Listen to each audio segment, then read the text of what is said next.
খুব খারাপ অবস্থা মেয়েটির, মানে খুব শকে আছে। এমনিতে শুনলাম আগের মানে কালকে থেকে ভালো আছে, তবে খুব শকে আছে। এখানে যে ওই শান্তিপুরে যে মেয়েটি ধর্ষিত হয়েছে তার মায়ের সঙ্গেও কথা বললাম, ওনারা কেঁদেই যাচ্ছেন, মানে ওনারা না মানে ভীষণভাবে অ্যাফেক্টেড। এবং সব থেকে বড় কথা আমি যেটা বললাম, ওদের কষ্ট আমি বুঝতে পারছি, কারণ আমি নিজেও একজন মা। কিন্তু এখানে কেঁদে আমার হবে না, তো এখানে সেই কান্নাটাকে জোর হিসেবে ইউজ করতে হবে যাতে এর প্রতিরোধ হয় এবং শাস্তি পায়। নদিয়ার শান্তিপুরের নির্যাতিতা নাবালিকাকে দেখতে কৃষ্ণনগর সদর হাসপাতালে আসেন কৃষ্ণনগর লোকসভা কেন্দ্রের বিজেপি প্রার্থী অমৃতা রায়। সংবাদ মাধ্যমের মুখোমুখি হয়ে তিনি বলেন, মানবিকভাবে তার সাথে দেখা করতে এসেছিলাম, দেখে খুব খারাপ লাগলো, তবে আগের থেকে একটু ভালো আছে, তবে এখনও পুরোপুরি সুস্থ নয়। যে কাজটি করেছে খুবই নিন্দনীয় একটি কাজ। তবে মেয়েটির মায়ের সাথে কথা বলতে গিয়ে মেয়েটির মা কান্নায় ভেঙে পড়ে অমৃতা রায়কে দেখে। বিজেপি প্রার্থী অমৃতা রায় জানান, মেয়েটির মাকে বলেছি দুঃখ করে কান্না করে কোনো লাভ হবে না, এই কান্নাকে কষ্টটাকে মনের জেদ হিসেবে ধরে রাখুন।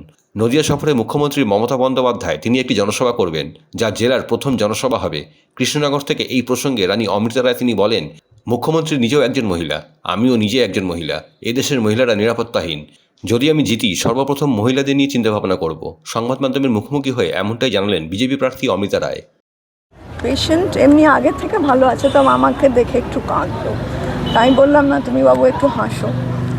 কান্নাটাকে প্রতিশোধের ব্যাপার নয়, কিন্তু এটাকে মনে জোর করে আরও বড় হও, সেটা কি করে বলবো সেটা তো জানি না। তবে এটা একটা মানবিক দিক থেকে আমি বলতে পারি একটা খুব ঘৃণ্য কাজ। আমি তো অনেকবার বলছি সন্দেশখালি একটা ধরা পড়েছে, কিন্তু এরকম তো প্রায়ই হচ্ছে, যেটা নাকি আমরা সবাই জানতেও পারি না। কারণ লোকে ভয় পায়, বদনামের ভয় পায়, লোকের ভয় পায় মেয়ের ভবিষ্যৎ খারাপ হয়ে যায়, আর তার চেয়েও বড় কথা আবার ওদের পেছনে লেগে যাবে। মহিলারা আমার মতে এই রকম যদি ব্যাপার হয় একেবারেই সেফ নয়। এ তো রাস্তায় ঘাটে হচ্ছে। আর সব থেকে যেটা আমার খারাপ লাগছে যে মানে আমার বলা উচিত না সেটা বড় কথা নয়, তো সাধারণ মানুষ তো এই জিনিসটা ফেস করছে। আর আরেকটাও কথা, যে যারা ফেস করছে তারাই বুঝছে।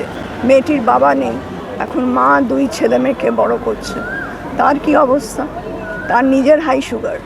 ওনার ব্যাপার আমি তো বলতে পারবো না, আমি আমারটা বলতে পারবো যে আমি সেই হিসেবে দেখব যাতে সবাই সেফ থাকে। আমি ছেলেদেরও অনুরোধ করেছি যে তোমরাও সজাগ থাকবে, যে এরকম কেন হবে, তোমার বোনেদের সঙ্গে হচ্ছে, তোমার দিদিদের সঙ্গে হচ্ছে, তোমার বাড়ির কারোর সঙ্গে তো হচ্ছে এটা, তাহলে এটা তো তোমাদেরও একটু লড়তে হবে।